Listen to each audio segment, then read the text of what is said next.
Bad Life Podcast!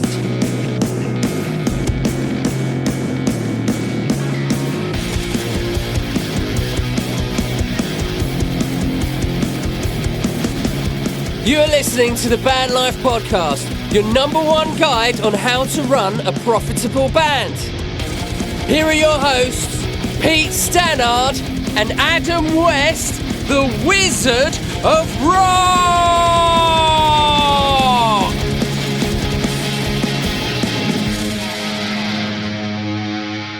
Happening, bro? Hello, and welcome to the Band Life Podcast. I am your host, Pete Stannard, and I am here with my beautiful co-host, the Wizard of Rock himself, Mr. Adam West. How are you doing today, sir? I'm all right, buddy. I'm all right. All right, Ready? you good? Yeah, very good. Ready and willing to go as always. Ready and able. That's good. So we are on episode 6. Yeah, wow. Episode 6. I actually heard a great statistic about podcasts. Do you know how many episodes you have to do to be in the top 1% of podcasts? Just the 1%. Just the 1%. How many episodes do you reckon you have to do? It's probably something ridiculous, like more than 100, isn't it? 21. 21? 21, yeah. That's how many just fail. If you do more than 21, you are in the top 1% of all podcasts. It's crazy, isn't it? You think the amount of podcasts that just go don't go anywhere. Shocking. 1%. Well, that's still quite low, though, isn't it? The 1%. That's not much at all. Well, I suppose if it's 1% of 10 billion, Yeah. it's quite a high number still.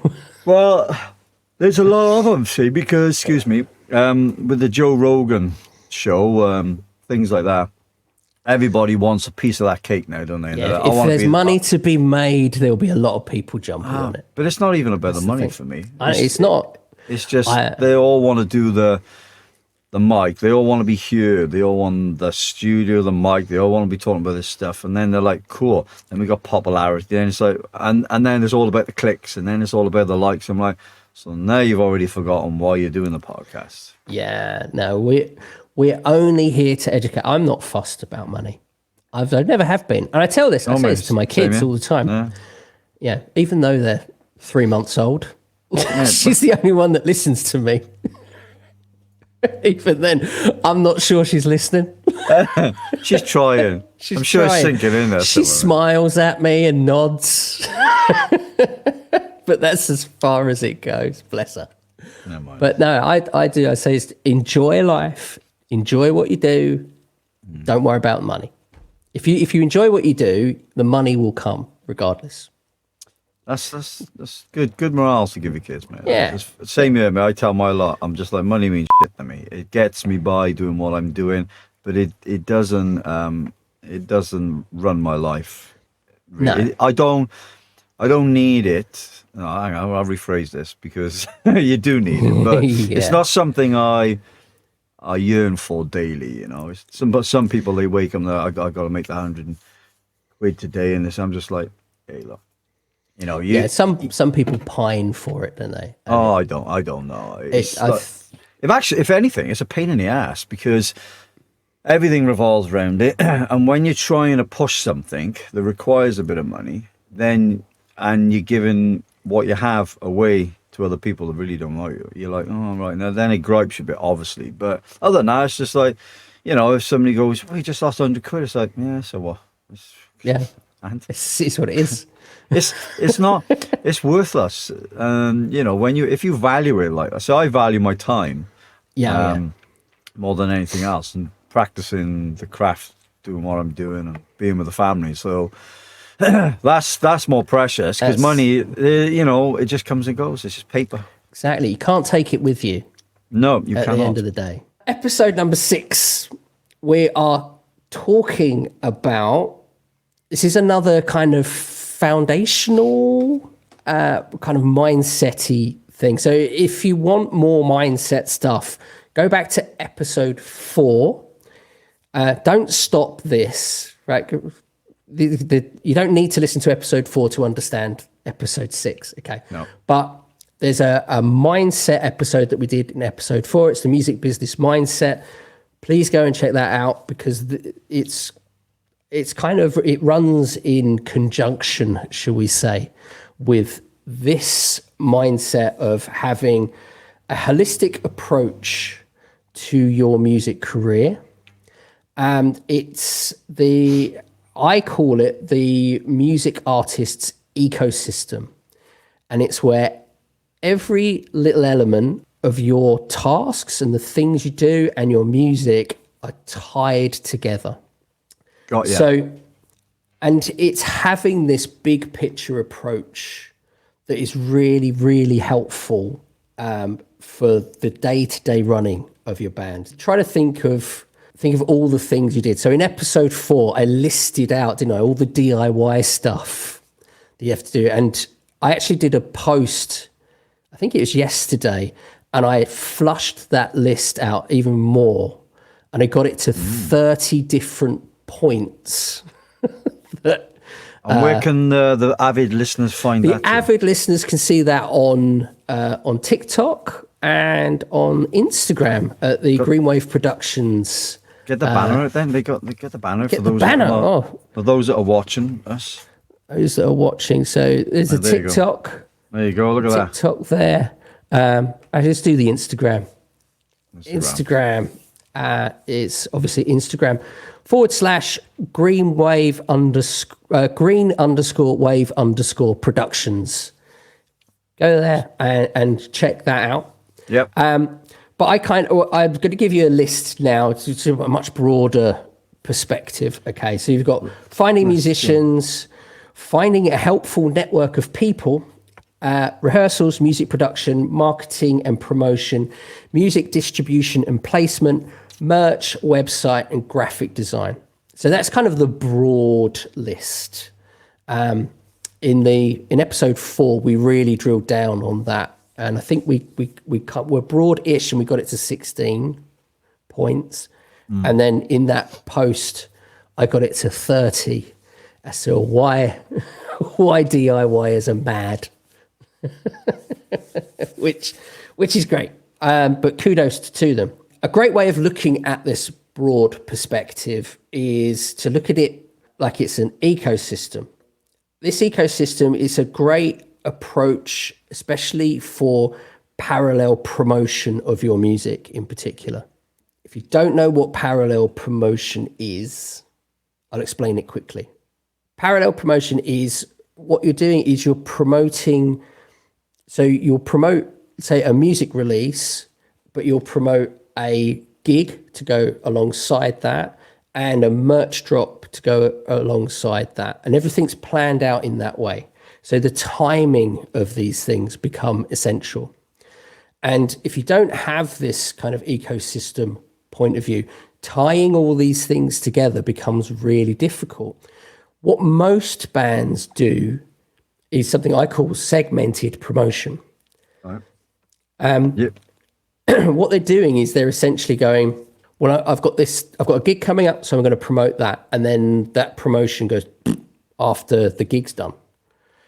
And then they go, well, we're going to release some music, so I'm going to promote that. And then once that's done, the promotion goes, and then they've got a merch drop, and the same thing happens again.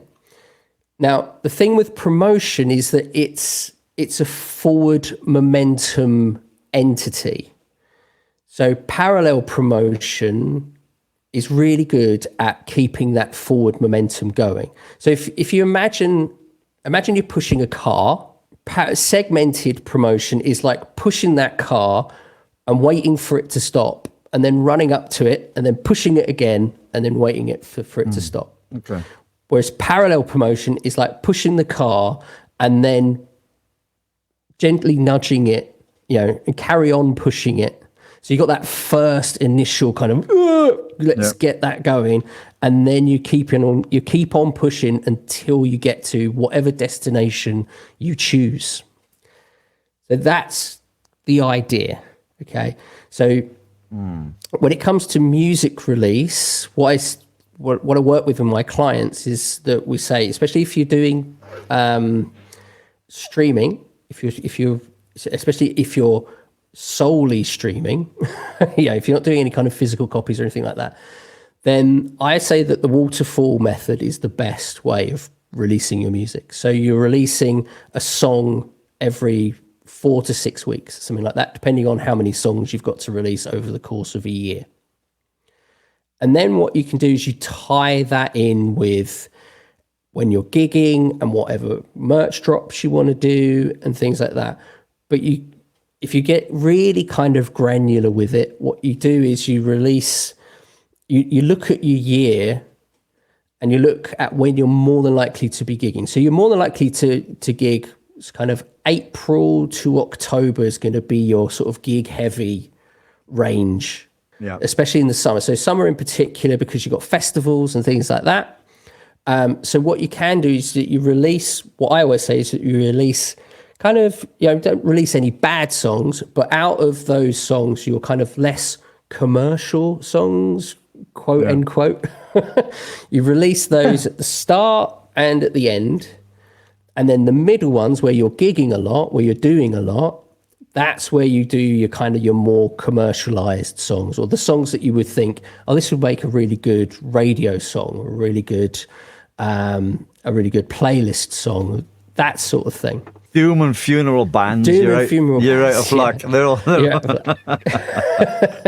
That's really difficult. Yeah, no, I hear what you're saying. It makes quite a bit of sense, to be honest.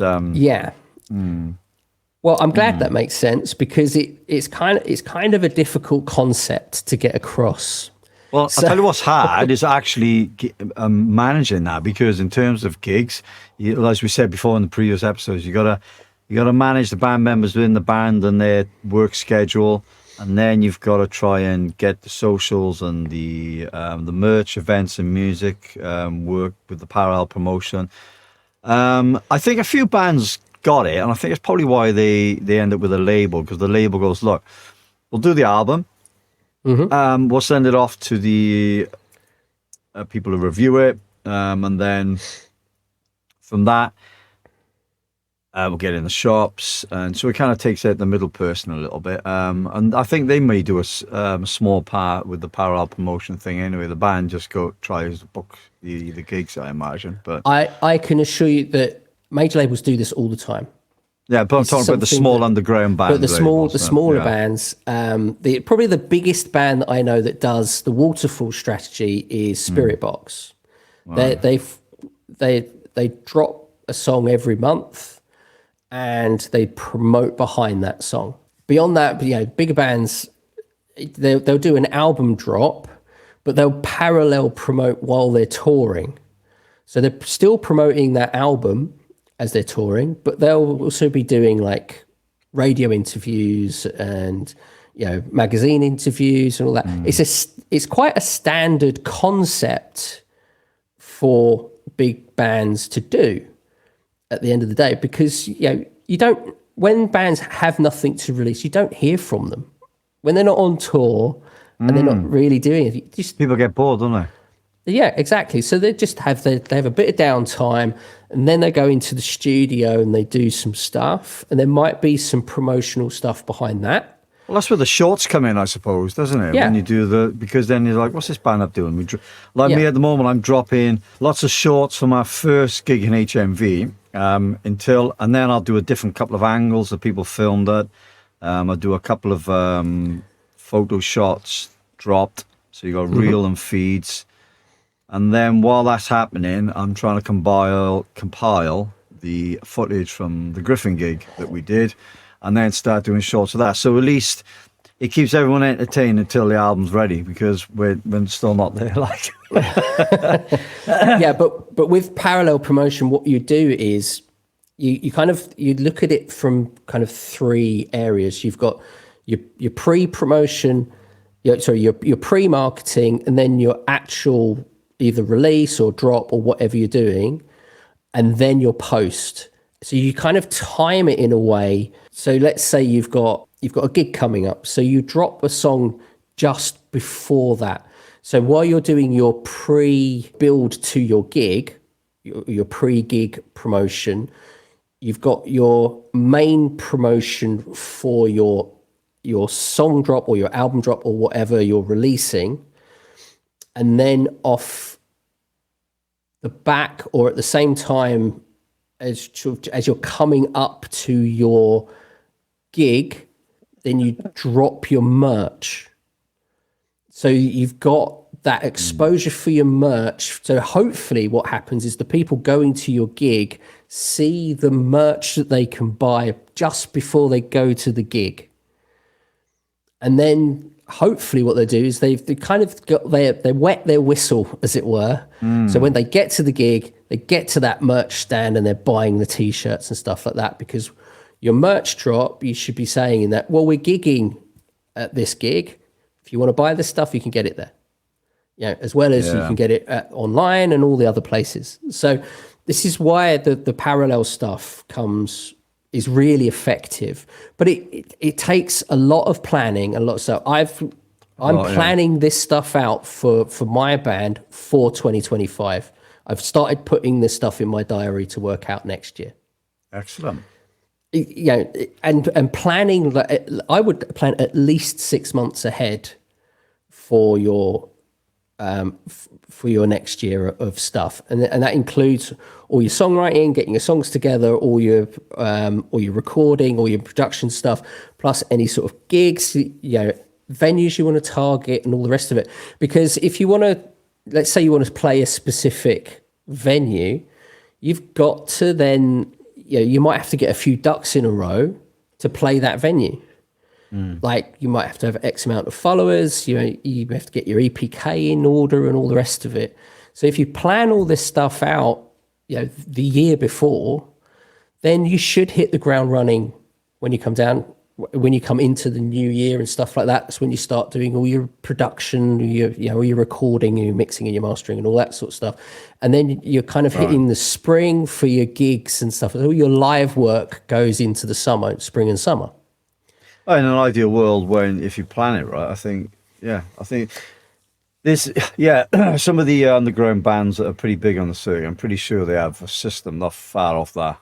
You'd have to really, because it goes without saying, I suppose, in putting it in the right order for when, is paramount. Yeah, and like I say, when trying to get a new merch release, when you're playing. See, quickly, right, when I played the gig in the Griffin, I got talking to Ian from My Silent Wake, and I said, look, I want to ask you a quick question about the merch situation. I know you guys have been doing it for a long time.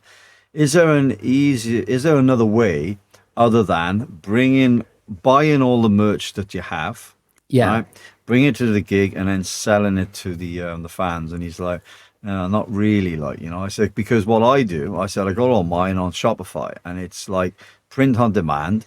So what if, from a business standpoint, it stops me putting money into something that might not get anything back for a long, long time, based on whether or not I would gig. And he's like, no. He said, you do shift it eventually. He said, but he said one gig we play, we might sell £100. And I wanted to ask you, because I thought there's got to be another way, because I know, like, a part of me is like, look, this is the right way to do it, right, because of funds. Yeah. But secondly, when I turned up to a gig, like, I walked away with a vinyl, a t-shirt, and a couple of CDs. Yeah, all we had was a couple of old EPs with an old band member on there. Yeah. And I was like, would have been nice if we'd had some teas and stuff. But it's like, what do you do? Like, I'd love to have all that merch, but then it's like, it's hundreds of pounds sat there, and like they didn't really sell much at this one. There were a lot of people, obviously, but I don't know. It just, what do you do? Yeah, it is tricky, and we do talk about this a lot on this podcast, don't we? Of how bands have probably got cupboards and cupboards full of merch, and I suppose kind of looking at more from a marketing perspective. I think we've talked about this before. One of the episodes, But obviously you want to sell, if you spent hundreds upon hundreds of pounds on merch, you want to at least break even. And that makes sense at the end of the day. So maybe looking at it from the point of view of, okay, for now, we'll just do really short runs and we'll sell them, break even. So at least we're making back what we've spent, or a really short or a really small amount of profit, like 5% or something like that. And kind of going from there and building it up from there, rather than sort of going full hog, right? I want 50 quid for a hoodie, or 90 quid for a t-shirt. Something ridiculous like that. It's kind of looking at the live stuff from a marketing perspective, kind of changes the slant, the mindset slant as well. I think we've talked about sort of giving away cheap and nasty stuff. Yeah. Well, we kind of done something since our last episode. We've done the 2 gigs, and I'm just like, who likes free stuff, right? Yeah. Like, yeah. Just like, yeah. Well, don't forget mine. Like, it costs bands, but like, we're kind of generous, and we got a couple of bits here. I've done a couple of stickers and stuff we had done. It cost about 39 quid for like 100 of them. Nice. They're just paper. They're not like glossed or vinyl. Yeah. And 100 of those, like. And then I've done some business cards as well. So we gave a few of them out to people. It's like the one who is moshing and moving around the most gets a couple of those. And we had a couple of, didn't cost me anything really other than the paper that I did them, like the old EP with a couple of live recordings we did in the practice room. Yeah. And we give like a couple of them out, like, because it was just money and funds. But yeah, it was like, people were like, oh, that's pretty cool. Like, they got something about us, but we didn't really make any money from it, but it's, No, and it's nice that they can walk away from it, and even if it's like sat in their bedroom somewhere, they might find it in a few months and go, oh, there's that. Oh no, I remember them. Do you know what I mean? If you didn't give them that, then you're probably going to be forgotten. Let's be honest. I know. It's the reality. No, but yeah. So I took your sound advice. We give that a go, and there was a guy who's really happy. Like I said, you're not getting anything unless you move. We want to see old school moshing from the 80s. And did you not buy like water pistols and fill them with vodka and start firing them at people? No, there was strict rules with the one there, and there was quite a long. They didn't want you to do it. Well, it's not wanting to do it. I'd feel a little bit awkward about squirting, but you don't know what's coming out of that gun, do you? And somebody's like, open your mouth, it's vodka. Only if they're over 18. Okay. Well, do not do this at a bar mitzvah. Yeah, no, it's cool, and we're looking for little gimmicks that we can use. We do a lot of we do only quickly. We do a little thing in the set where I'm like, we got a heavy track, and I'm like, who likes the death doom metal? Anathema, Palace Lost, My Dying Bride, yeah, and we're like, cool. Well, we're not playing anything like that tonight. Instead, we're going to be playing Cyndi Lauper, right? Because our drummer loves Cyndi Lauper, and he's like, Cyndi, and then I do it, Lauper, and then because there's no interaction, I'm like, all right, never mind. It's kind of like a set thing, like. Why don't you do a doom metal version of a Cyndi Lauper song? Girls just want to have fun. I'm sure we will at some point, yeah. But girls just want to have fun, dun dun dun dun dun dun, like that. I know drummer would love it. They would love that. Seriously, that will probably be like one of your biggest songs. Even if you just play it live, you don't have to record it or anything. Just play it live. Back to the ecosystem. Back to the ecosystem. Let's go. Learning.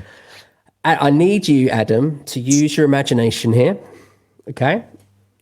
We are creative people, and we need to use our imaginations. So very good. That's all I do. Ecosystems. Generally, I picture a garden. Well, this is good because I love my garden. Yes. There's lots of broken pallets. No. I'm the green man. So what I do is I picture the music is the soil of that garden. Like any soil, if it doesn't get water and sunlight and nutrients, it becomes barren and lifeless. Okay. Indeed.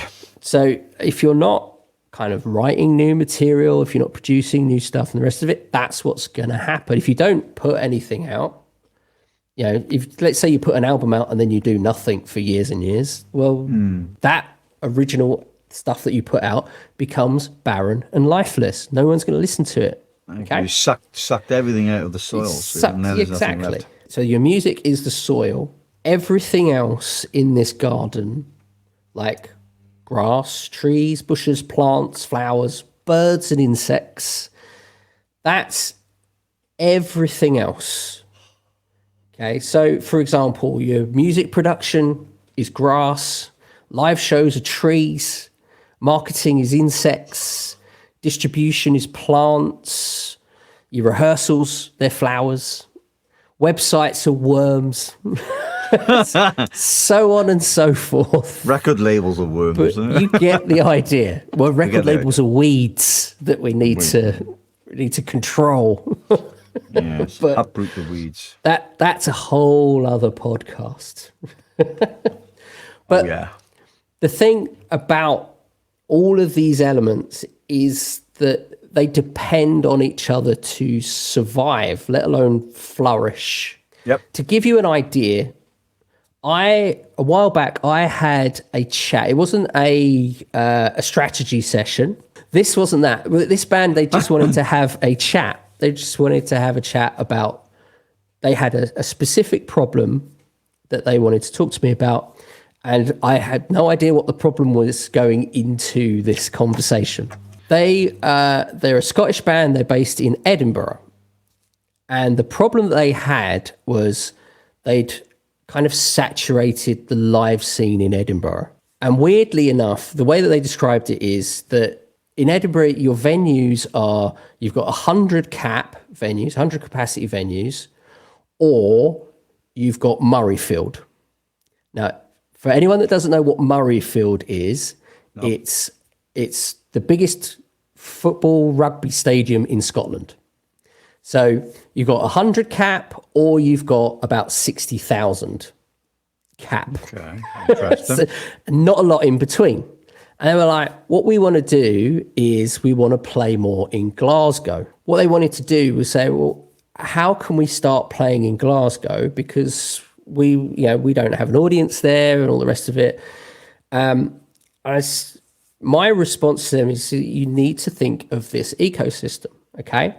So what you need to do is firstly connect with bands, Glaswegian bands, okay?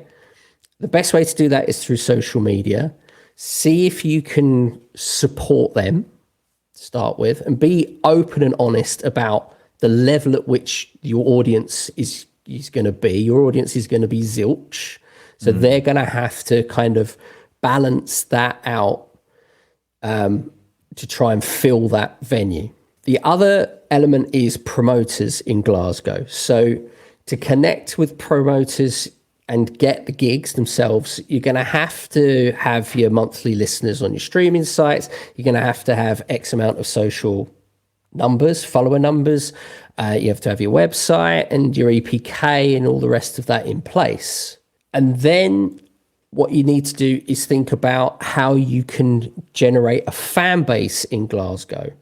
You can go down the route of awareness ads on Instagram, for example, that is targeted in Glasgow. But if you've got if you do a new song, release it and promote it. Try to get it played on local Glaswegian radio stations and things like that. Makes sense.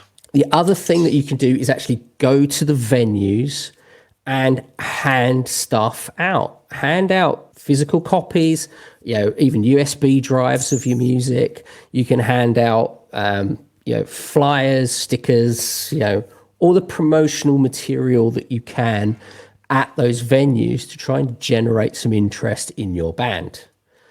You're not playing there that night. That's fine. It doesn't matter. You're going there and you're targeting venues that you want to play, and you're getting your foot in the door. Planting some seeds, isn't it? Exactly. Not just with the people that are running the venue, but the fans that are there. And these are the people that are going to be going. These people like live music, so they're the ones you want to speak to at the end of the day. So if you look at all of these different elements, they're all connected, okay? So obviously the band's music, the soil as such. To connect with other bands, other Glaswegian bands, you've got social media stuff. So that there you've got your insects. To connect with promoters, you've got obviously your music production. distribution and stuff like that for streaming numbers. So there's your grass and your plants. Social media, again, is your insects, because you have to have follower numbers and things like that. And then you've got your website, your EPK. Well, there's your worms. We don't like worms, right? We don't like worms. Oh, dear. It's important because if a band only does one thing to engage their audience, if you only do one element, like all you do is social media, well, all you're doing is looking after insects. And if this band only looks after insects, so they're probably going to get a few gigs, they're going to get some support gigs. But over time, those insects, or the social media, quote unquote, it's all just going to die off. The rest of that ecosystem dies because there's nothing else to nurture those insects. Over time, what will happen is the bands that they're supporting don't see them as support anymore, because they're supporting them musically, but they're not supporting them as in bringing an audience to the show. So you've got this other bands that doing you a favor, but the bands at some point, they're not going to want to do all the heavy lifting all the time. You're going to have to bring people at some point. Those headline acts are going to get disenfranchised with you. The unestablished bands, they generally get forgotten about very quickly. Most people go to see the headlining bands. Yeah, you've got to make an impression on it. You've got to be able to do that. And if you're not bringing an audience, then generally you're not going to really get anywhere. But you're going to fall out of favor with the promoters as well, because they want bodies in that venue. And the same with the venue owners. They need people in that venue because they need to, sell booze and food and whatever else. Some of us are trying, man. It's hard graft. Like there's just some even now. Sorry, even now, some people they're just there and they're just like that. Yeah. And you're like, move! I think I said it once at one of the gigs, I said, we want to see some movement. Like, I yelled at everyone, and then I was just like, if you don't mind, please, we very much appreciate it. We like to see people move. Yeah, I remember playing a gig. It's quite a small venue, somewhere in Essex, I think it was. And we played, and nobody moved. Everyone just sort of stood there like this. And I was like, oh, this is bombing. And at the end of the show, I thought, screw it. So we've got CDs for sale over there. My wife was on the merch stand. All we were selling was CDs. We didn't have T-shirts or anything. And I said, my wife's over. Well, she was my girlfriend at the time. My girlfriend's over there. We're selling CDs, $5 each. And it was bizarre because the whole venue just went straight over to that merch table. We sold all of our CDs. And that's one thing I forgot to do at the gig. It's just with everything going on, we're trying to get like a set thing that we say when we're at the event, and we pulled it off this time. It's just I missed out. We got a single on Spotify, and we've got to do that. But yeah, I mean, it's crazy how that works. People are like, right, off you go. Yeah, they got to be spoon-fed everything. Yeah, a lot of the time it's like they just don't. They like the music. But because they've not really heard it before, they don't quite know what to expect or how to mosh about to it. All you really need is one person to really go, start moshing about. And then people tend to join. But if you don't get that first brave person that does it, then generally they say, but it doesn't mean they don't like your music. It's just they've never heard it before. That's why it's quite nice to throw a cover in, like the Doom version of Cyndi Lauper, because then people start, I know what to do with this now. I know to move about. So it's quite nice to throw a cover in every now and then, just to kind of get that audience going, because they know what to expect. Sort of going back to the ecosystem, is that once you start thinking like this, you can apply it to everything. So I would sit down, and it sounds bizarre, but I would sit down and say, music production is a bird, and literally write this stuff out. And then you can kind of go, okay, well, birds feed off this, and this. And so, for example, and you can apply it to any aspect. So let's take merch. Okay, you're a big merch man. Okay, so if we take this approach to merchandise, so let's say merch are birds. So the production of merch itself, that is a bird. Birds need water. So let's say water's graphic design. Birds eat insects. So we're back to the marketing. Birds live in trees. So we're back to live shows. So that's your merch table. Birds eat worms. So there's your website and your favorite word of all time, e-commerce. We know how you love e-commerce. And some birds feed on grass, and grass was music production for physical copies. Right. So all of these little things are interconnected.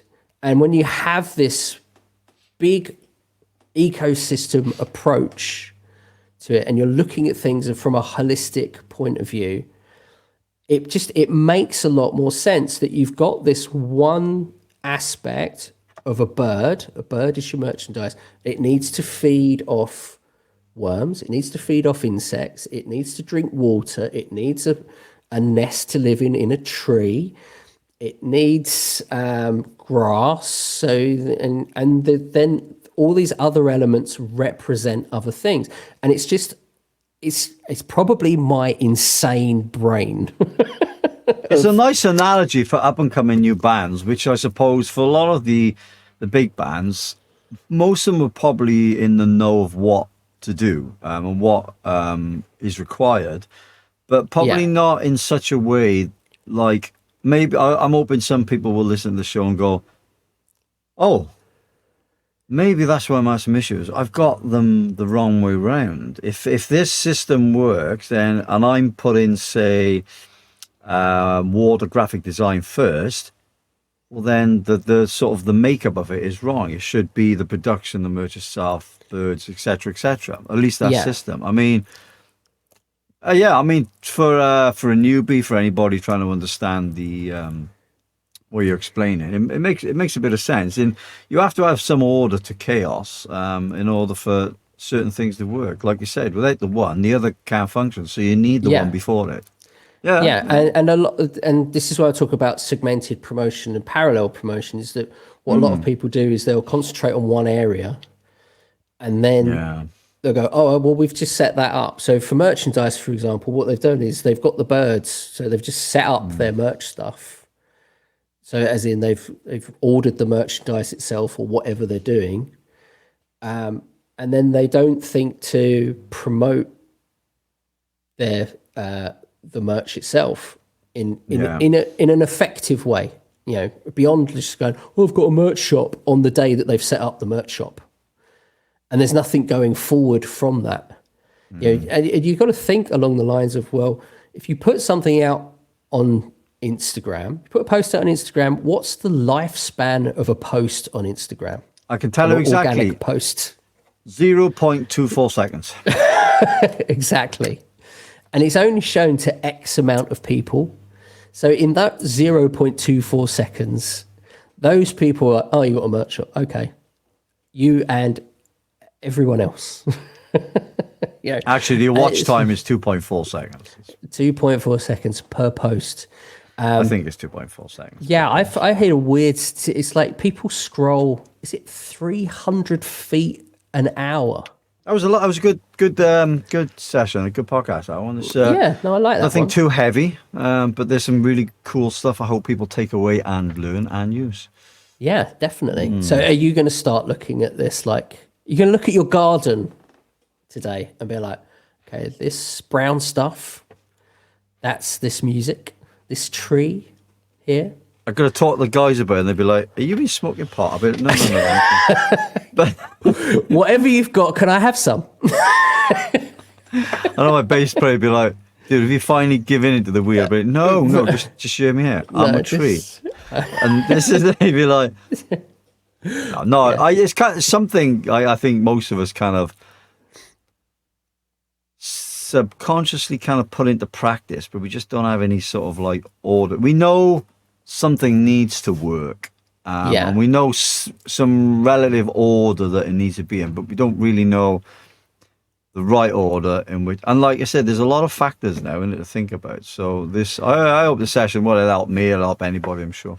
So good stuff. And that's why I like this way of conceptualizing visuals. This approach, and what especially if you sort of sit down and write this stuff. I mean, you don't necessarily have to do the whole garden thing. What you can do is go, right, here's my merchandise, and do it like a spider diagram of everything that's interconnected, or you could do a Venn diagram of everything that's interconnected, and work out that way.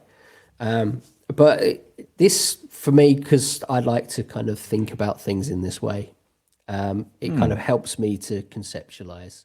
Bad Life Podcast!